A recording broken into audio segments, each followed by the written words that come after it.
Hello and welcome to NewsClick. I'm Paranjoy Goa Thakurta, and with me here is Professor Balveer Arora. He's chairman of the Center for Multi-Level Federalism and a former professor of political science at Jawaharlal Nehru University. He taught political science there for 37 years between 1973 and 2010.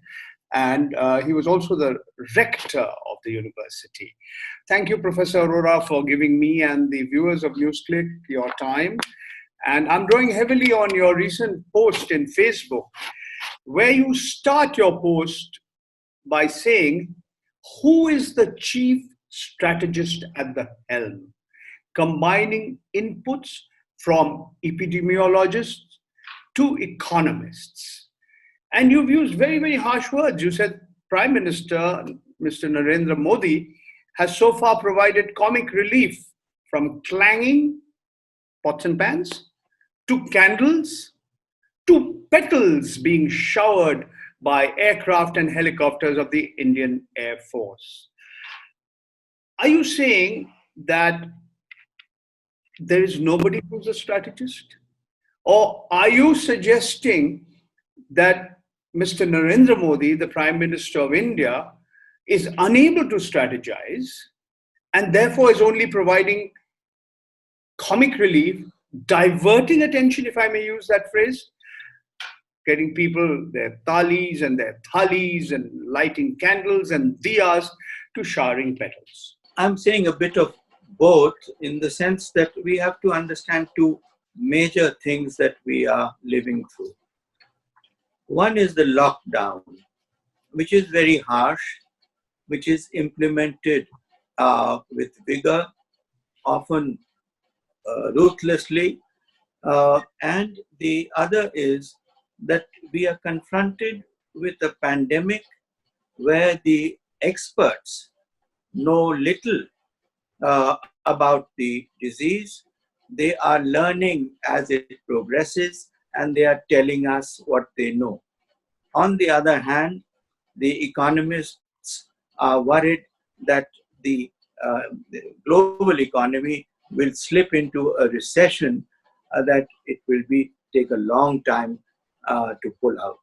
So what I was hinting at in the sentences that you mentioned was that lockdown is an administrative measure. The Ministry of Home Affairs, in its own wisdom and ways, does it. On the other hand, you have the medical experts who themselves are fishing around, finding their way globally. And it's not just here, looking at the way each of the other countries is handling. To make sense of all this, you require vision. You require political statesmanship. You require acumen. You require an overall view of how to balance the pros and the cons. And that can't be left to bureaucrats. The experts are on tap. They should never be on top. And what we know of the cabinet is that there are very few ministers who make the cut.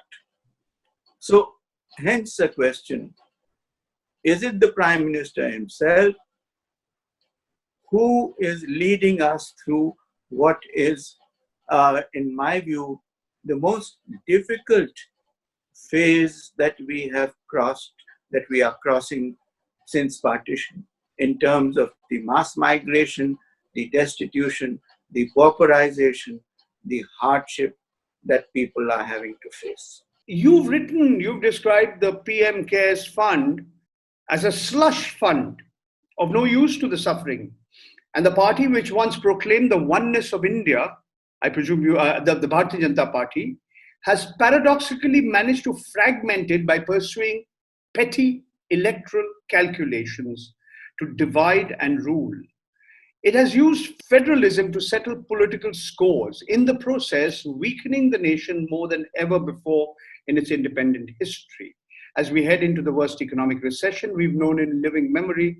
It is the lack of leadership which is being cruelly felt in New Delhi. A lot of people are arguing that, whether it was announcing the lockdown, at that time, the Prime Minister himself was right up front. When it comes to withdrawing, easing the lockdown, it seems he is now not upfront anymore. We have these statements being issued by the Ministry of Home Affairs.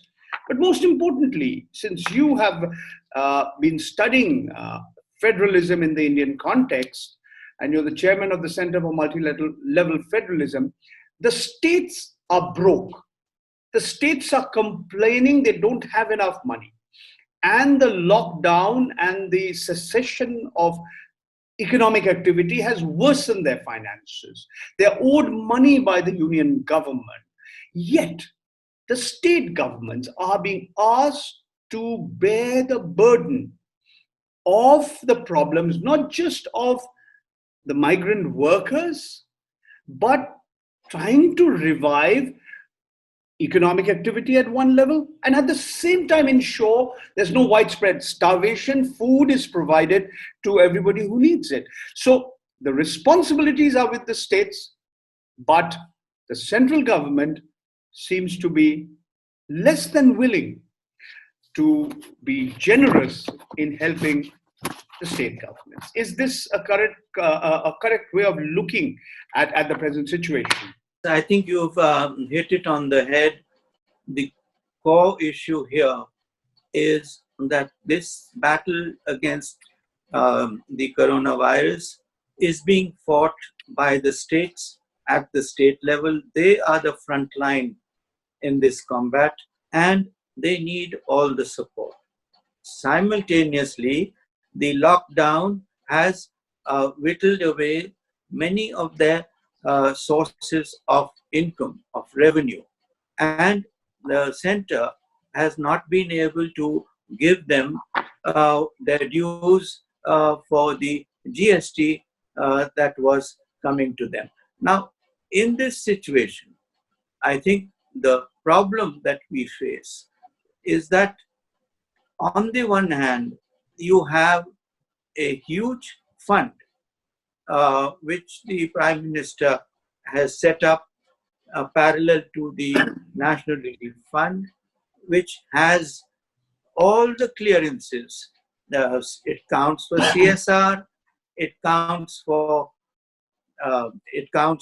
the foreign. It is allowed to receive foreign contributions, none of which is available to the state's chief ministers' relief funds. So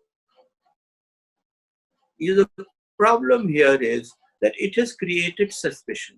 It has created apprehensions as to what is this fund used for, going to be used for, what use is it, if at this time of need, it is not coming forward to help the people. And here I would like to say, go a little further. I think democracy under this lockdown may be suspended to the extent that assemblies are not meeting, but we must remember that we are still a functioning democracy. Democracy has not been abrogated. The emergency provisions have not been invoked, and the states are full partners in the federal system. I think a white paper on the part of government is needed to dispel all the suspicions, all the misapprehensions. The government should come clear with its version, with the truth, because the white paper is supposed to put down in black and white the truth as the government sees it. For example, I'll give you the whole controversy about rail fares. At one time, government said 85% is being paid by the center, 15% by the states. Then you saw a host of persons showing their tickets that they had themselves these migrants, out of their meager savings, paid for tickets. And when it came up in court, the government was not able to stand by this figure. So who is paying in that context? The opposition party, because as I said, we are still a democracy, offered to pay if the government or the PM Cares Fund was not paying. So in that context, I'm saying that it would be good for democracy, it would be good for the functioning of our federal system if all these things were put together in a white paper. Why I say that the federal system is being used as a fig leaf, as a pretext. There is an attempt at what I have called political distancing. You are familiar with social distancing, which I think is an obnoxious term. I think it's more physical distancing, that you want stay 1 or 2 feet away from, 3 feet away from someone. Political distancing is when the center distances itself from the negative aspects of this lockdown and tries to pass on the burden to the states, the responsibility to the states. Each time the Prime Minister has come before the nation and talked about the suffering, and he has on 2 or 3 occasions, what he has said is he has asked for forgiveness, that it was not his fault, there were others who were doing it, and that Shama Manta. Now, when people are starving, when people are walking miles, there's this girl who tried to walk from Telangana to her home. Her name is Jamalo Makdam. She was a 12-year-old, and she had gone to Telangana to pick chilies, as they do, and she had been walking and died of exhaustion not very far from her home. I mean, if I can just intervene here, I mean, you are saying the shame and scandal of migrant workers trudging back home will remain a blot on Republican memory for a long time, surpassing by far the suffering caused by demonetization. At least then the population were at home and confident of earning their livelihood. Even now, there's no word from above whether migrants should stay put or go home. Then you say, then you point out the utter chaos that's happening and how different states have reacted differently. Kerala, Karnataka, you've talked about UP and Bihar.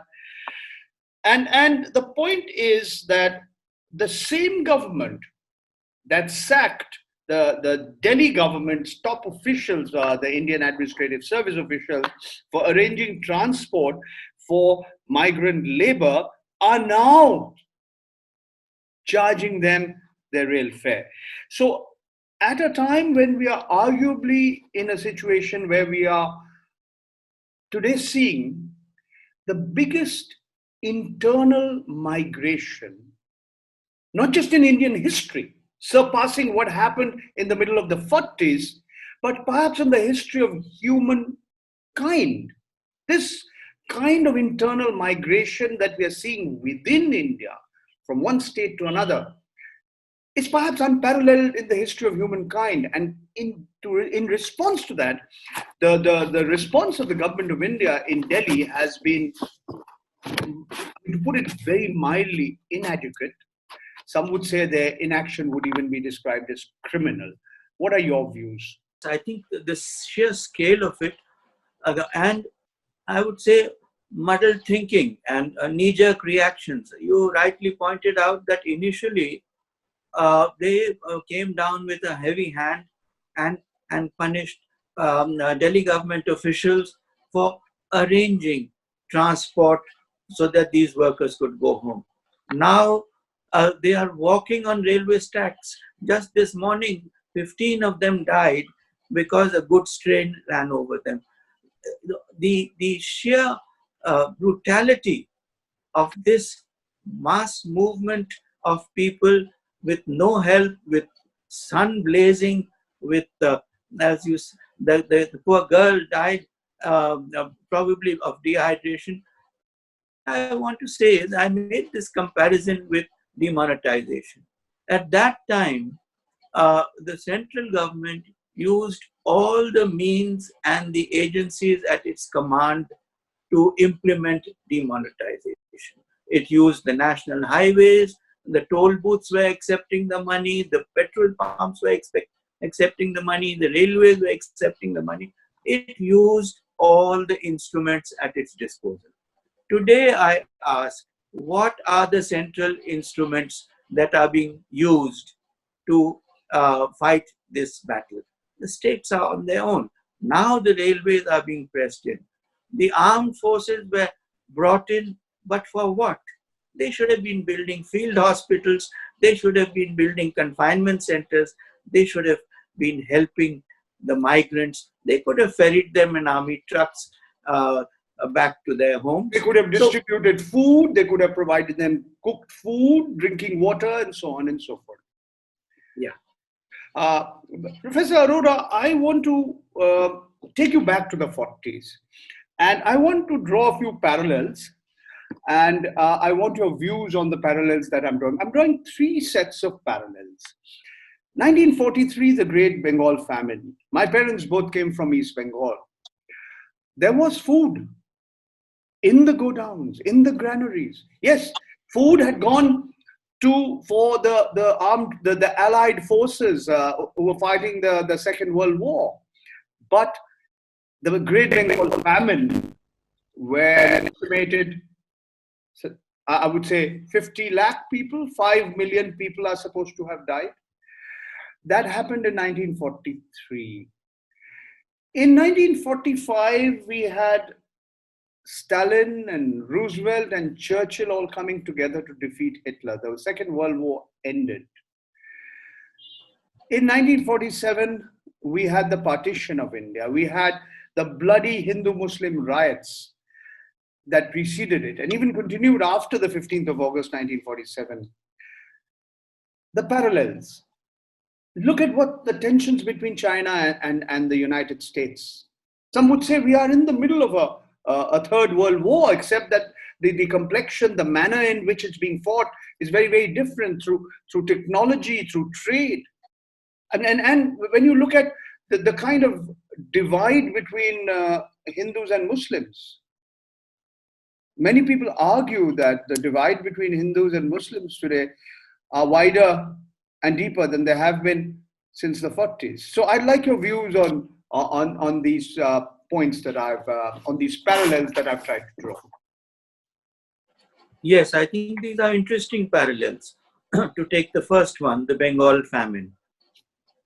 People died and there was food in the godowns. Sorry to interrupt you. Today, the Food Corporation of India has more than three times the amount of rice and wheat that what we would call our buffer stock. Yes, please continue. Quite right. So the food is there. Now look at the situation. As you earlier pointed out, the armed forces could have been used to distribute food. The food is there. How is it being? How is it reaching the hungry? NGOs are asked to take from these godowns on payment, mind you. So it's charity. You are depending on charity. The state is not fulfilling its primary purpose of seeing that the hungry are fed. They are charged and then they take it and they distribute it. The same NGOs that the government has been, I don't think persecuting is a wrong word. It's too strong a word. The licenses have been withdrawn totally arbitrarily, and now we are back to asking them to step in. The other parallel that you raise, 47. I was a small child born in Lahore when partition took place. Now, I will only compare it because I want to leave aside the communal carnage angle, because that raises a whole host of issues. I'm only talking about the scale of the migration from one side to the other, from India to Pakistan and from Pakistan to India.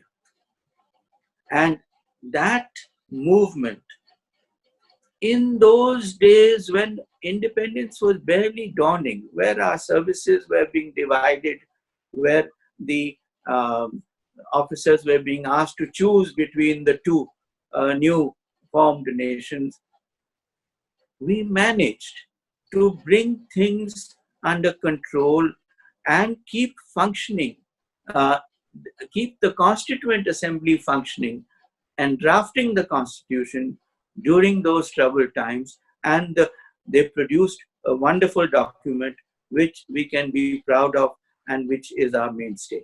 The point I'm making is that democracy continued to function, and the problem was tackled by the state machinery.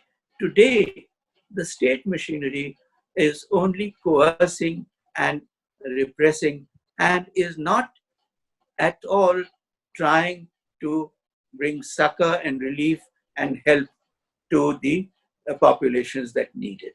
So your parallels are interesting, and we come out very poorly in comparison with what we have, the nation has gone through in those years. What's going to be the political fallout of this, the situation that we're currently going through? What would happen if you could kind of sum up your thoughts? You've seen the attempt to politically distance. The government of India wants to distance itself, and all the responsibilities are with the states, and they are being, completely strapped for resources to fulfill their role. And then at the same time, you talk about the state machinery being coercive and repressive and not being able to provide succor and relief to those who need them the most. So where do we go from here, and what is going to be the likely political fallout? Populations which have been affected, our fellow citizens, are likely to remember what their experience has been when the state governments are up for re-election, and if the governments have handled it well, they will presumably reward them, otherwise they will punish. Whether it will have repercussions at the national level, because this whole thing has been masterminded from the center and controlled with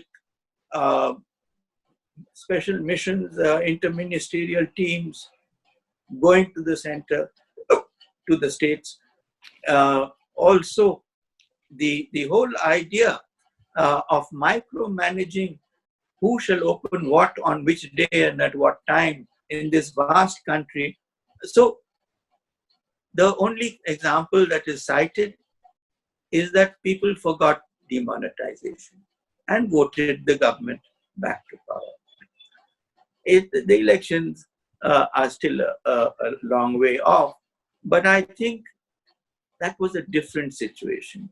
This has caused hardship and misery, which will continue beyond the disease as the economy tries to pick up. Will these workers go back easily to start the industries that they have abandoned? Will the labor that you need, who have built all your cities, Maharashtra, Gujarat, they are leaving, running away for their lives. Will they want to go back and work? So I think this will have long-term implications, which will be with us for a few years more. Thank you so much, Professor Balveer Arora, for giving us your time, for sharing your thoughts and views with the viewers and listeners of NewsClick. Thank you very much once again, and keep watching NewsClick.